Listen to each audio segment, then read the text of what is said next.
Undocumented and Alone, a Mexican immigrant bought the only house everyone avoided. He was undocumented, completely alone, and the only house he could afford was the one everyone else refused to enter. They warned him not to ask questions, not to stay after dark, said the place had been empty for years, but never quiet. The first night he slept there, the walls cracked like they were breathing.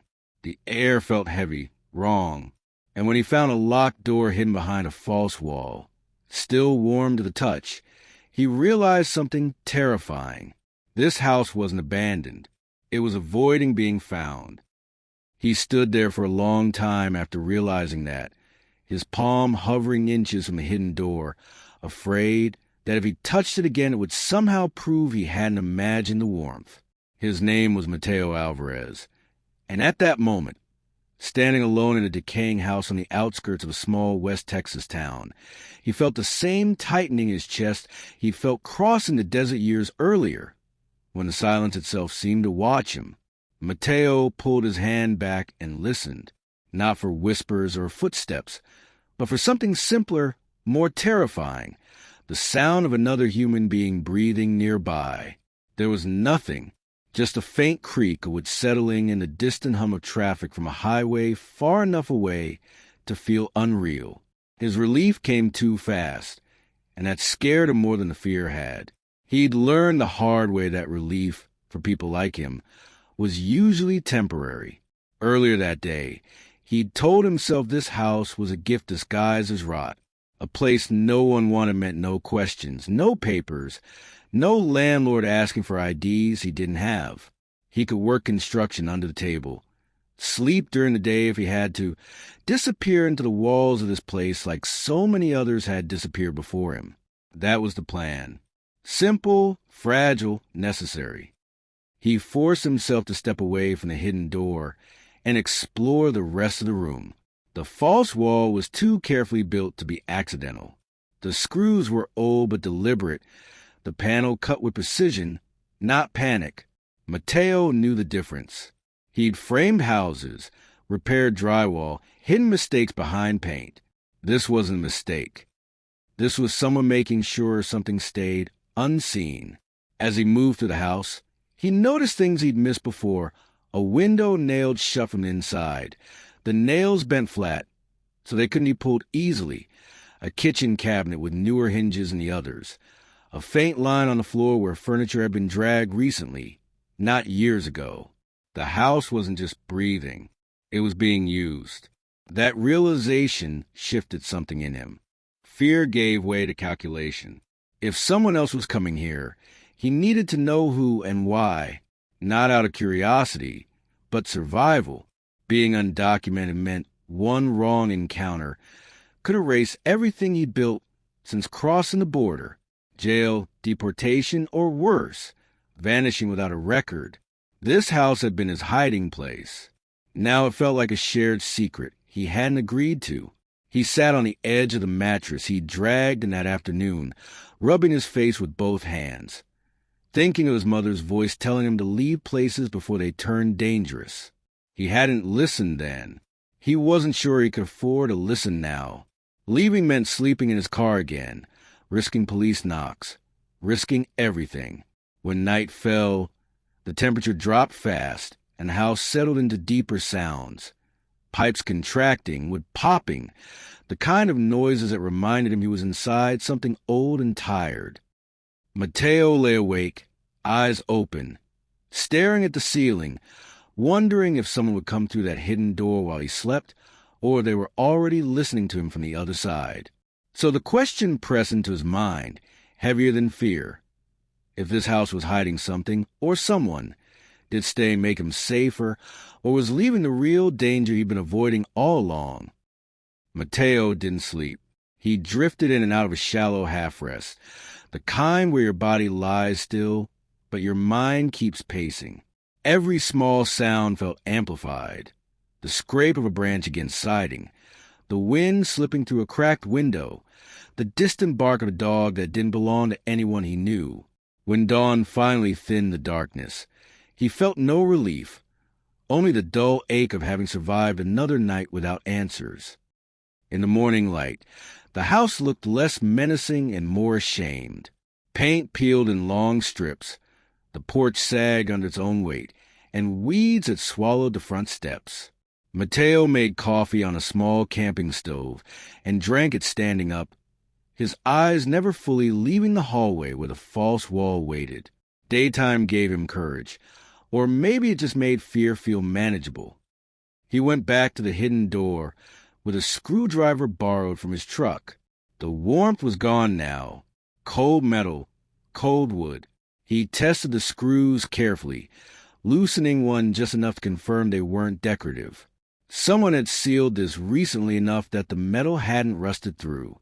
His stomach tightened. Not panic yet, but the slow recognition of proximity. Whatever was hidden hadn't happened decades ago. It was ongoing. Before he could go further, a truck engine passed too slowly on the road outside. Mateo froze. His first instinct wasn't about the door or the house. It was about himself. Papers.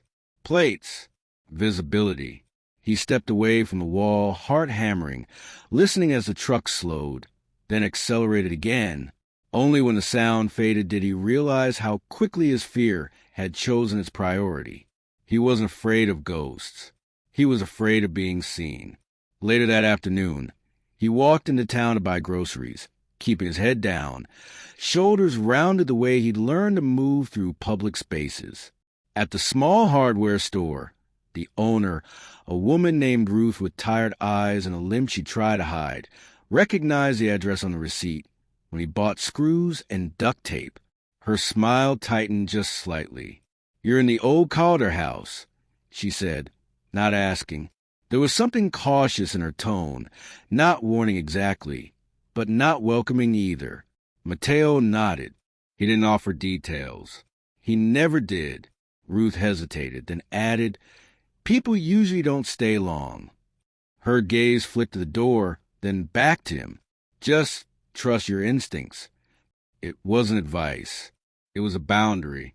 Mateo thanked her and left, carrying more than he'd paid for.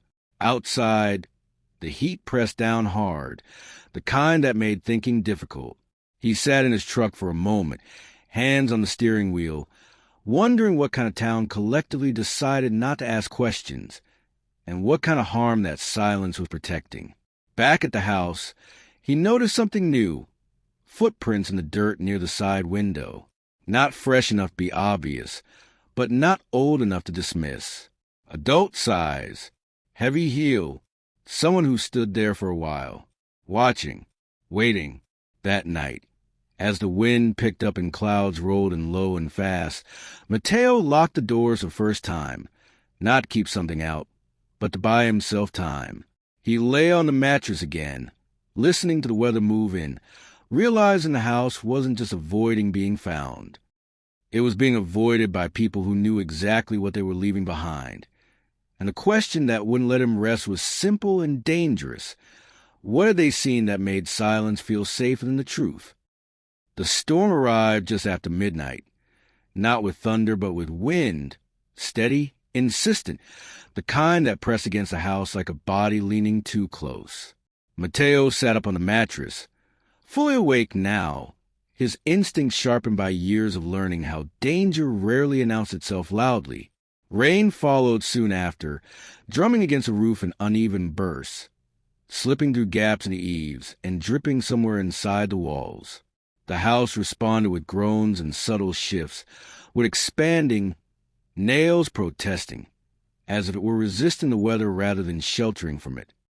He moved through the rooms with a flashlight, checking windows, placing a bucket under a leak in the hallway ceiling. This kind of work calmed him. Physical problems had edges. They could be measured, patched, endured. Emotional ones had a way of spreading when ignored. As he worked, he found himself thinking about his first weeks in Texas, sleeping in his car behind a grocery store, memorizing which night security guards made their rounds. Back then, every place felt temporary. This house had been the first thing that pretended to offer permanence. The hidden door kept pulling at his attention like a loose thread. Mateo told himself he wouldn't open it. Not yet. Curiosity was a luxury he couldn't afford.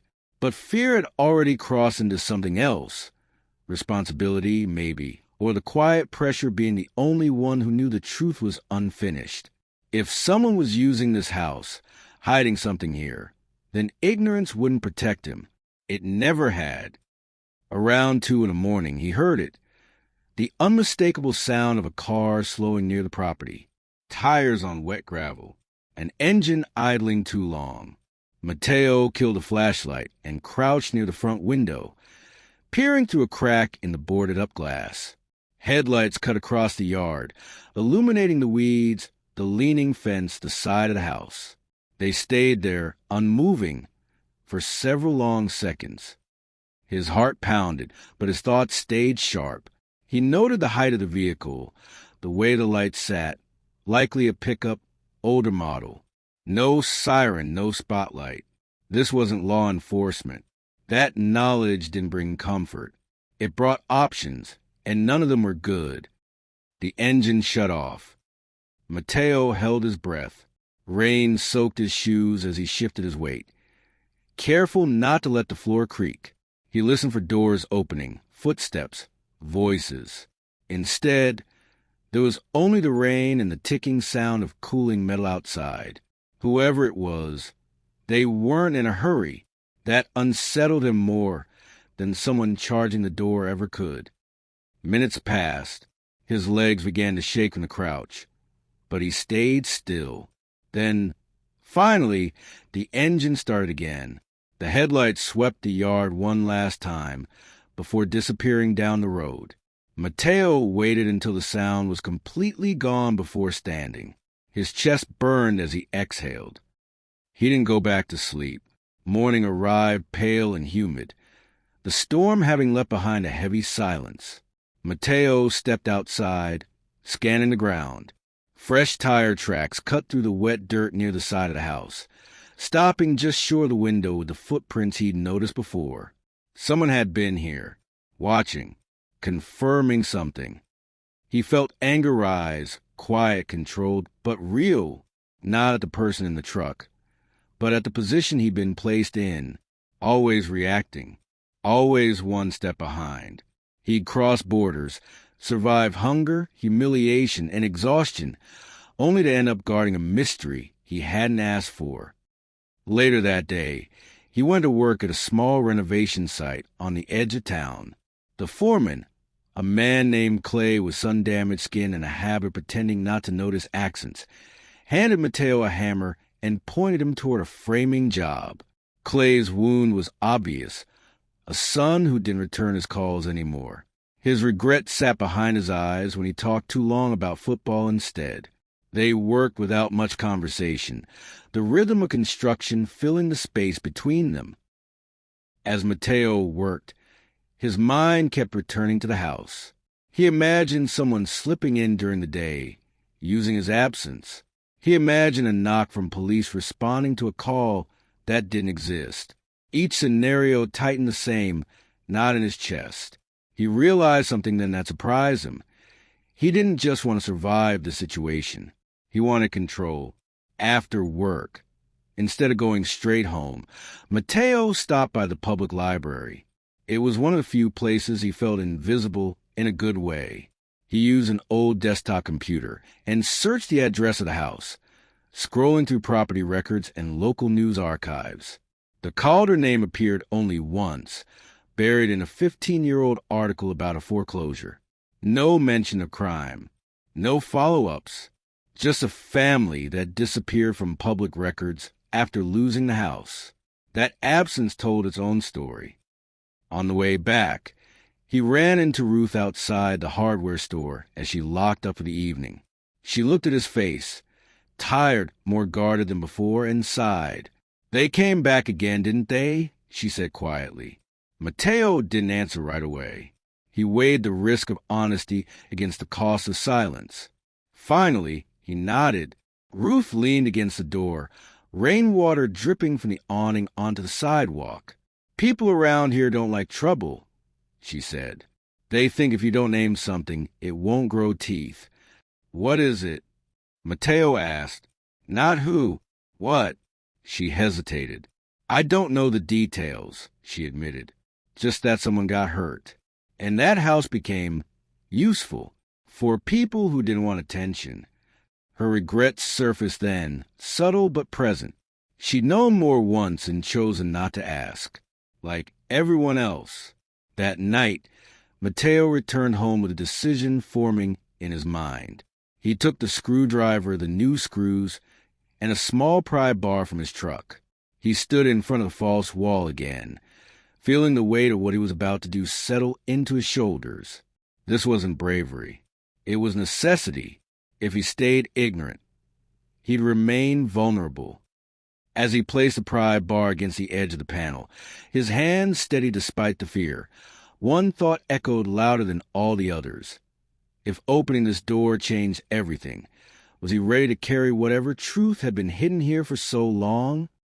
The panel didn't come away easily. Mateo worked slowly, carefully, easing the pry bar along the seam inch by inch, listening to the soft protests of old wood separating from newer fasteners.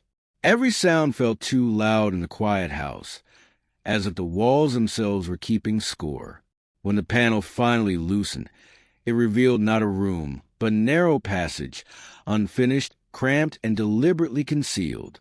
The air that drifted out was stale, layered with dust and something metallic that made the back of his throat tighten. He didn't step inside right away.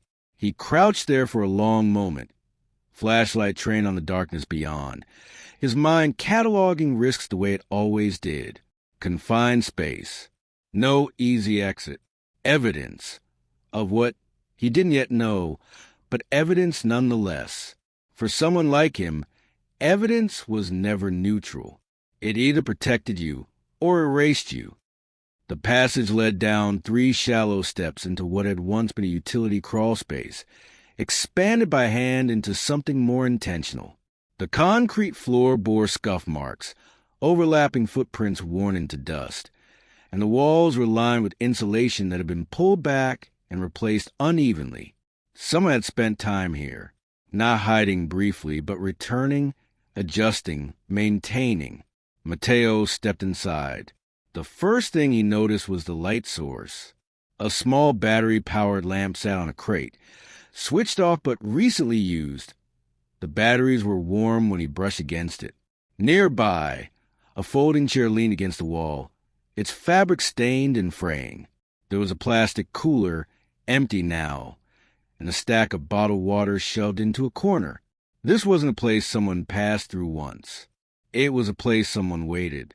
His chest tightened, not with fear, but recognition. He knew this kind of space. He'd slept in worse.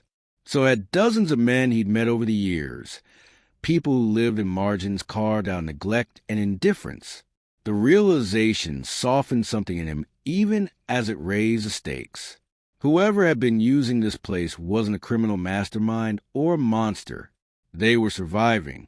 At the back of the crawl space, he found a door.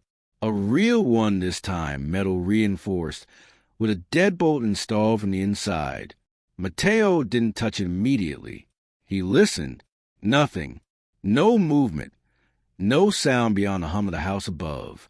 He rested his forehead briefly against the cool wall, letting himself feel the weight of what he'd uncovered. Someone had been living beneath his floor. He backed out of the space slowly and replaced the panel, not screwing it shut, just setting it carefully back into place. His mind raced through possibilities. If someone was hiding here, they could come back at any time. If they were hiding from someone else, that danger might follow. Mateo wasn't just sharing a house anymore. He was sharing a risk. The next few days passed in a tense routine. Mateo went to work, returned home before dark, cooked quietly and listened. He left small signs untouched, footprints, moved objects to see if they changed. They did. The bottled water stack shifted. The cooler lid was left open once, just a crack. Someone was coming when he was gone. Someone careful, but not careful enough to be invisible. His fear evolved into something heavier, responsibility.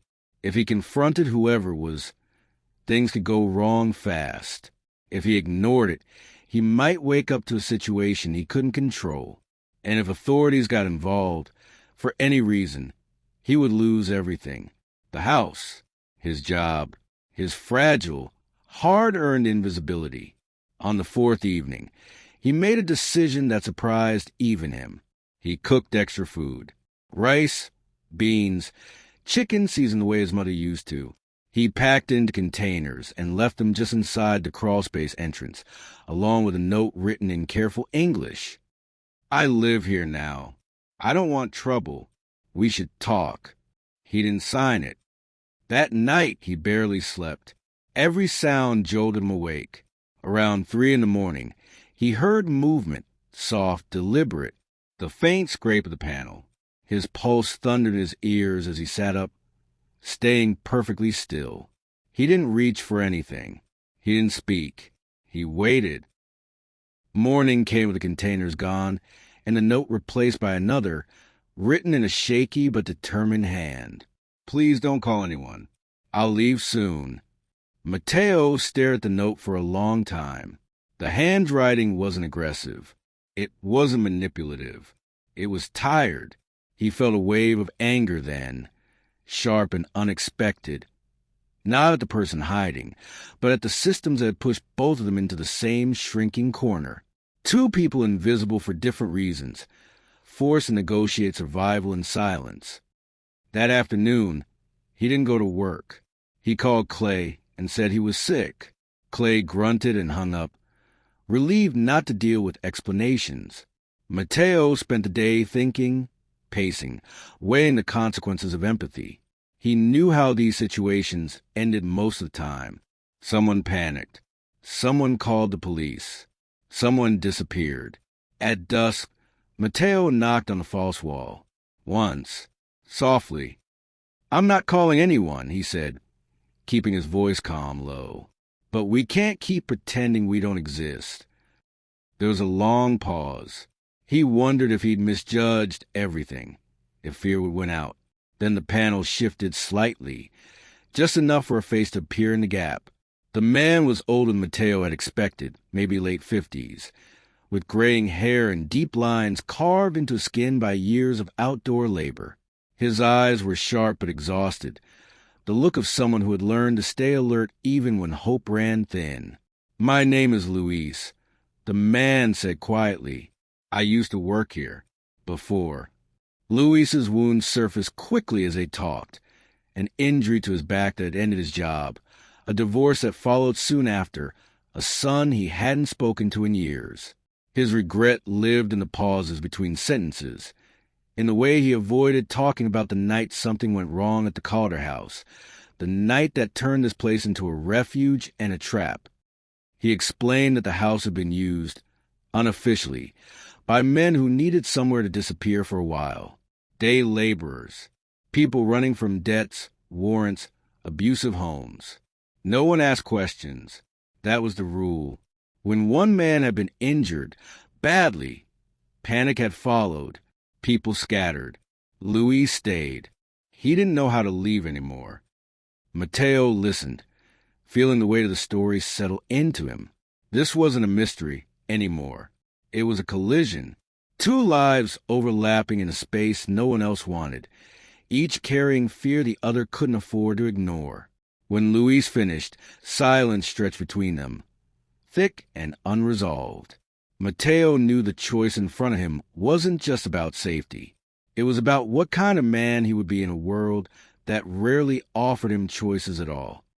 As he looked at Luis, at the quiet dignity of someone who had stayed when everyone else ran, one question pressed harder than the rest. If helping this man meant risking his own fragile future, was he willing to become visible for the first time in years? Mateo didn't answer Luis right away. He sat on the floor with his back against the wall, the false panel still half open between them, feeling the strange intimacy of a conversation that had no witnesses and no safety net. The house above them creaked as the evening cooled, a reminder that time was still moving. whether they were ready or not.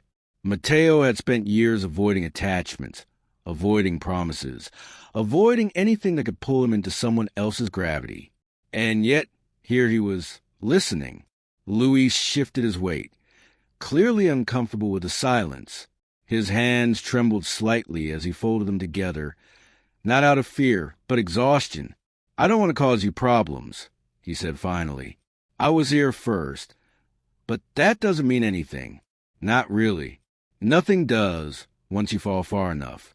That sentence landed hard. Mateo recognized it instantly. The logic of people who had learned not to expect fairness. He felt an unexpected surge of anger, not at Luis, but at how familiar the thought sounded.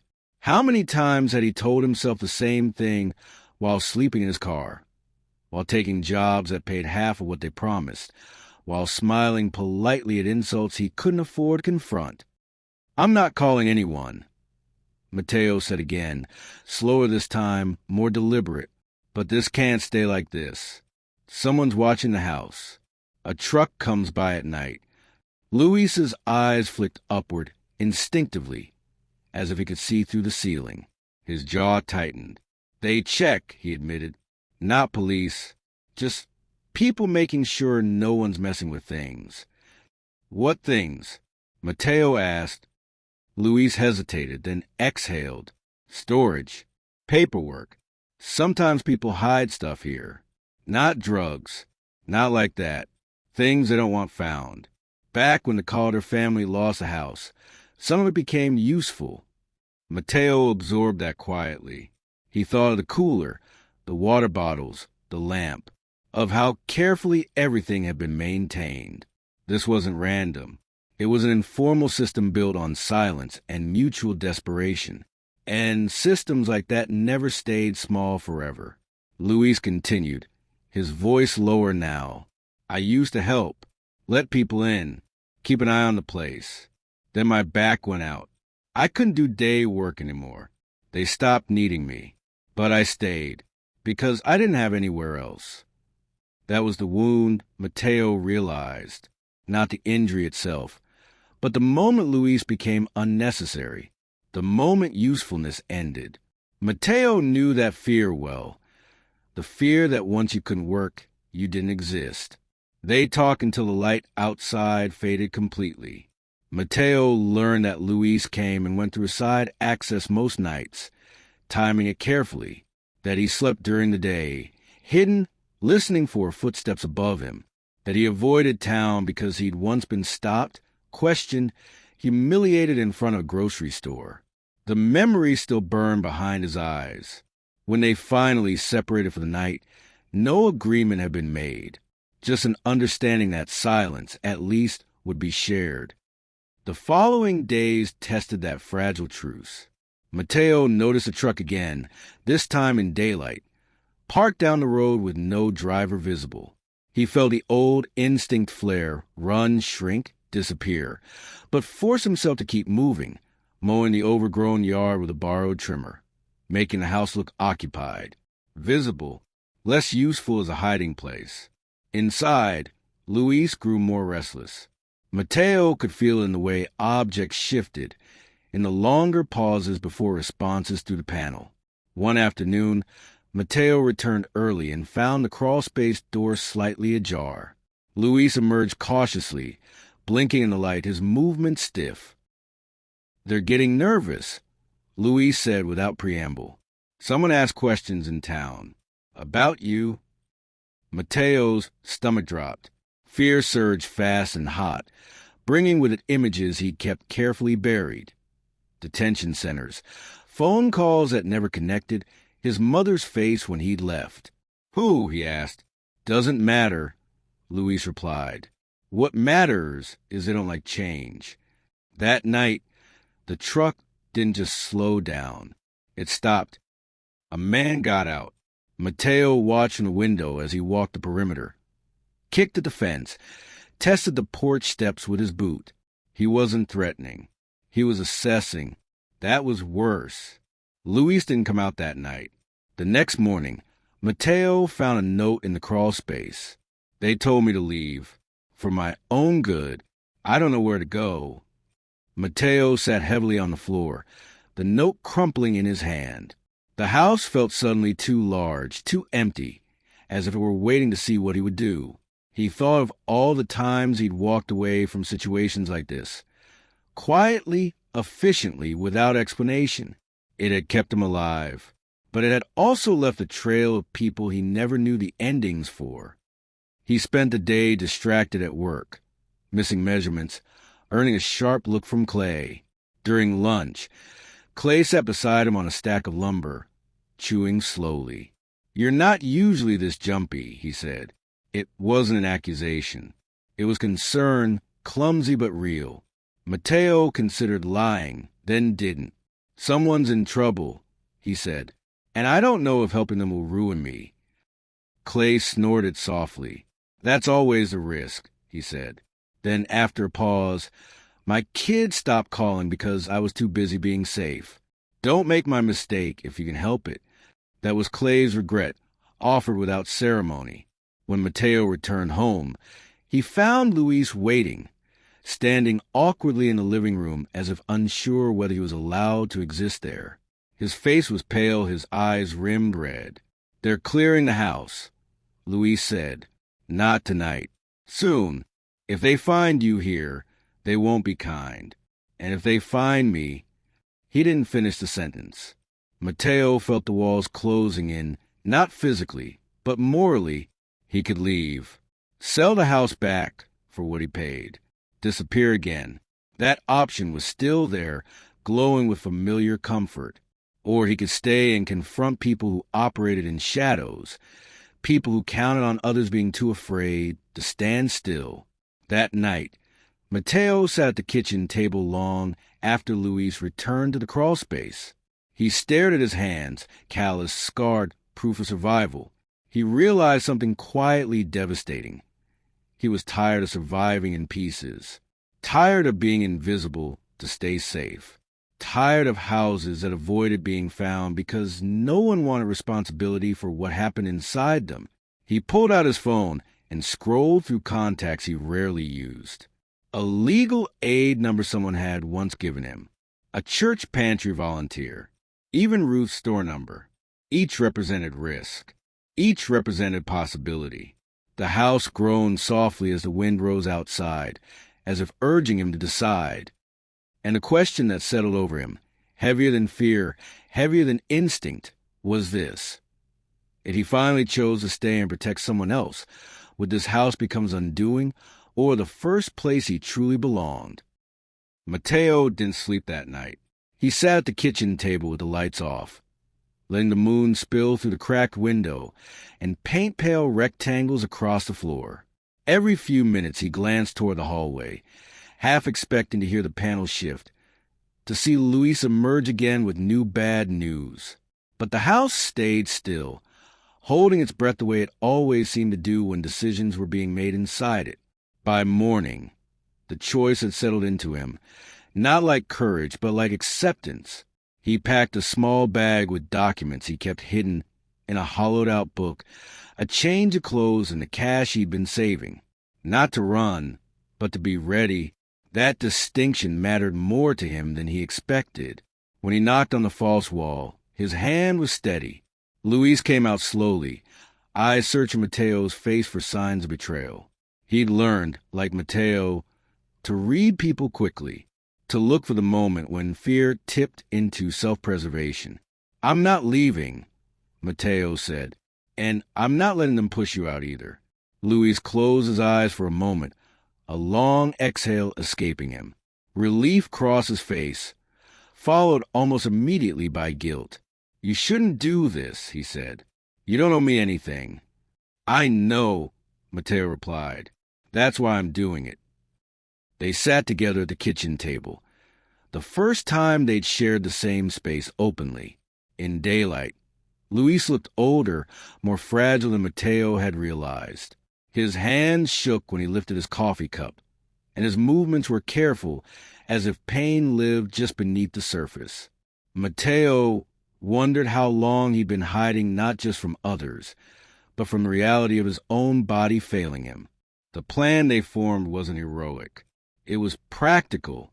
Mateo would make the house visibly lived in. Repairs, lights, noise. He would talk to Ruth carefully, without details. Luis would stop using the crawl space and stay upstairs during the day, resting out of sight but no longer underground. They would remove anything left behind by others. No storage, no favors. The house would stop being useful. Change, Mateo knew, was the one thing people who operated in shadows hated most. By noon, he was already at work. He asked Clay if he could take some leftover materials, scrap wood, old drywall. Clay waved him off. "If it keeps you busy," he said, then paused.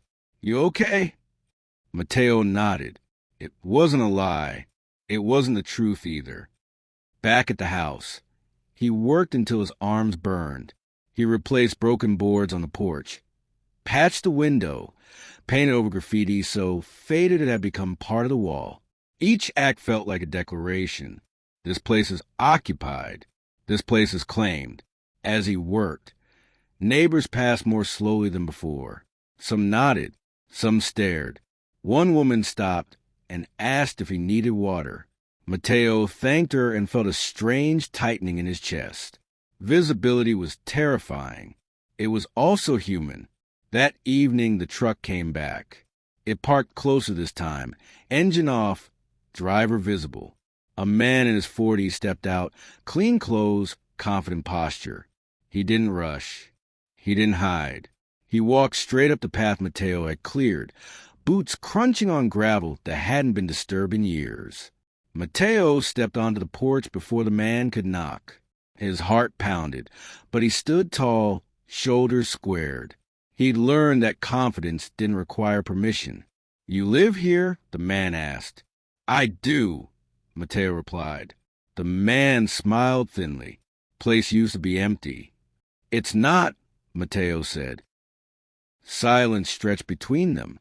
The man's eyes flicked to the freshly painted boards, the open windows, the sound of a radio playing faintly inside. He hadn't expected this. Mateo could see the calculation happening in real time. "There's been activity here," the man said carefully. "Things that don't belong to anyone." Mateo met his gaze. "Anything on my property belongs to me now." The man laughed softly, not amused, appraising. "You don't want trouble," he said. "No," Mateo agreed, "but I'm not causing any."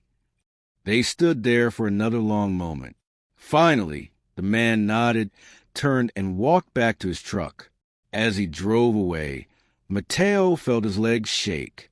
Fear surged through him, delayed and powerful. He went inside and locked the door, leaning against it as his breath came in ragged bursts. Luis watched from the hallway, his face pale. "You didn't have to do that," he said. Mateo wiped his face with his hands. Someone had to. The following days were quieter, but not easier. Word spread quickly in a town that survived on whispers.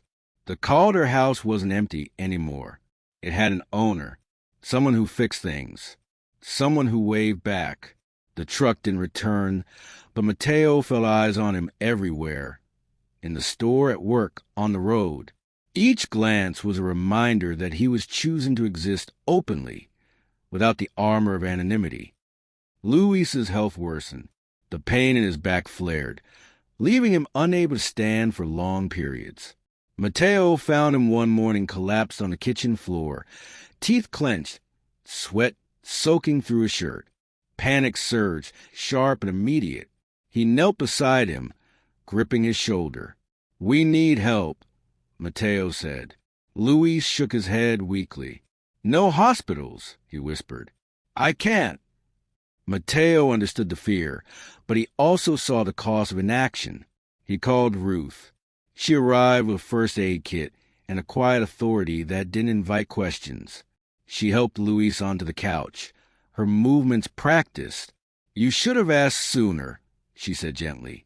Ruth's wound surfaced then, too, a sister she hadn't helped in time, a silence she carried like a bruise. Mateo saw it in the way her hands lingered, in the firmness of her voice when she said, We'll figure something out. They did. A doctor who owed Ruth a favor. Cash payment. No records. It wasn't perfect. It wasn't safe. But it kept Luis from being carried out on a stretcher. That night, as Mateo sat alone on the porch, exhaustion settled into his bones. He'd crossed a line he couldn't uncross. He'd made himself visible, responsible, connected. The house behind him felt different now. Not a hiding place, but a witness. He thought of the border, of the desert, of all the moments he'd chosen silence over risk. He wondered if this choice would cost him everything, or if it was the first thing that truly belonged to him. As the sun dipped below the horizon and the house creaked softly around him, one question refused to leave him alone. When the world finally noticed him, would it see a man worth protecting, or just another problem to erase? The attention didn't arrive all at once. It seeped in slowly, the way dampness does, working its way into corners Mateo hadn't known were exposed. It started with small things. A code enforcement notice taped crookedly to the fence, citing overgrown weeds that had already been cut. A utility worker knocking to confirm occupancy. A casual question from a man at the gas station asking how long Mateo had lived in town. None of it was overtly hostile. That was what made it dangerous. It felt procedural, almost polite, like a system waking up and realizing something had shifted. Mateo kept his routine steady. He went to work, came home, cooked, repaired what he could. He spoke to neighbors when spoken to. He waved. He smiled. He stayed calm. Inside, though, the pressure built. Every knock at the door sent a jolt through his body. Every unfamiliar car slowed his breathing. He'd lived for years with fear as background noise, but now that sharpened into focus. This wasn't the fear of being lost. It was a fear of being found. Louis sensed it too. He moved less, spoke less, as if trying to take up as little space as possible. The pain medication helped, but it dulled him, made him quiet in a way that worried Mateo. One afternoon, Mateo found him sitting at the kitchen table, staring at nothing, his coffee cold. "I should go," Louis said suddenly. Mateo stopped mid-sentence. "Go where?" Louis shrugged. "Anywhere that's not here. I've been a problem long enough." The words cut deeper than Mateo expected. "You're not a problem," he said, sharper than he meant to. Luis looked at him then, really looked at him. "You're risking everything," he said softly. "I already lost mine." Mateo felt something shift in his chest. Not anger, grief. He sat down across from Luis, lowering his voice. "I didn't risk everything for you," he said. "I risked it because I was already losing it, just slowly." That truth surprised him as he said it. He'd been eroding himself for years, sanding down parts of who he was to fit into silence. This house, this situation, had forced him to stop shrinking. Whether it destroyed him or not, at least it was honest. 2 days later, the letter arrived. It wasn't addressed to Mateo by name, just occupant. Inside was a notice of review, property ownership verification. The language was neutral, but the implication was clear. Someone had flagged the house. Someone had decided to look closer. Mateo sat on the edge of the bed, letter in hand, feeling the old instincts roar back to life. Run, leave, disappear before questions became consequences. He could be gone by morning. Luis could go back underground. The system would settle back into its preferred shape. Instead, Mateo folded the letter carefully and placed it on the table. That evening, he walked to Ruth's door after closing hours and knocked on the back door. She let him in without questions, locking it behind him. He handed her the letter. She read it slowly, lips pressed thin. "This was always coming," she said. "I know," Mateo replied. Ruth leaned against the counter, her limp more pronounced than usual. "You have any proof of purchase?" Mateo nodded. "Bill of sale. Cash." "That helps," she said. Not with everything, but enough. Luis's presence complicated things. Ruth knew it. Mateo knew it. They didn't say it out loud. Silence wasn't just fear here. It was strategy. The next week became a test of endurance. An inspector came by, walked the property, asked polite questions. Mateo answered carefully, truthfully where he could, vaguely where he couldn't. He presented paperwork. He pointed out repairs. He spoke like someone who belonged. Luis stayed hidden during the visit, heart racing, hands shaking. When it was over, he emerged slowly, relief and shame mixing on his face. "I hate this," he said. "I know," Mateo replied, "but it's temporary." Luis shook his head. Everything is temporary. That night, Luis told Mateo the rest of the story he'd been avoiding, about the man who'd been injured years ago, not by violence, but by neglect, a fall, a delay in calling for help because no one wanted attention. By the time someone acted, it was too late. The man survived, but never fully recovered.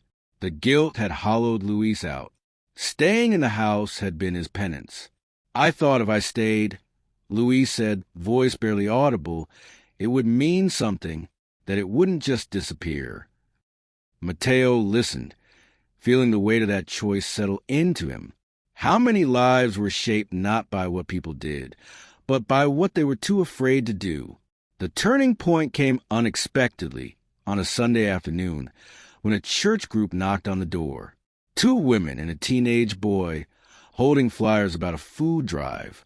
Mateo opened the door before he could overthink it. The women smiled, surprised but pleased. "We didn't know anyone lived here," one said. "I do," Mateo replied. They talked for a few minutes. About the weather, about the house, about nothing that mattered and everything that did. When they left, Mateo felt a strange, almost painful warmth in his chest. Acknowledgement, not suspicion, not threat, just existence. But visibility has a cost. That evening, the truck returned. This time, it didn't stop at the road. It pulled into the driveway. Mateo stepped outside before Luis could even ask. The same man got out, expression less patient now. "You're making this difficult," he said. Mateo crossed his arms, heart pounding. "I'm living in my house." "There are agreements," the man said. "Understandings. You don't know what you're interfering with." Mateo thought of the man who'd been hurt, of Luis underground, of himself in the desert. "I know exactly what I'm interfering with," he said. "Silence." The man's jaw tightened. "You don't have a standing to challenge this." Mateo met his eyes. "Maybe not, but I'm not alone anymore." It wasn't entirely true. Not legally, not safely, but it felt true in the way that mattered. The man studied him for a long moment, then stepped back. "You'll regret this," he said, climbing into the truck. As it drove away, Mateo felt the tremor hit his legs, his hands. Luis came out onto the porch, gripping the railing for support. "They won't stop," he said. Mateo nodded. He knew that. This wasn't about winning. It was about lasting long enough for the truth to harden into something undeniable. That night, Mateo lay awake thinking about borders, not just the ones between countries, but the ones between people. Who was allowed safety? Who was allowed mistakes? Who was allowed to stay? The house creaked softly around him, no longer avoiding being found, but bracing for what being found would mean. And the question that followed him into the dark was heavier than any before. If staying meant finally confronting the cost of silence, was he ready to pay it all the way through?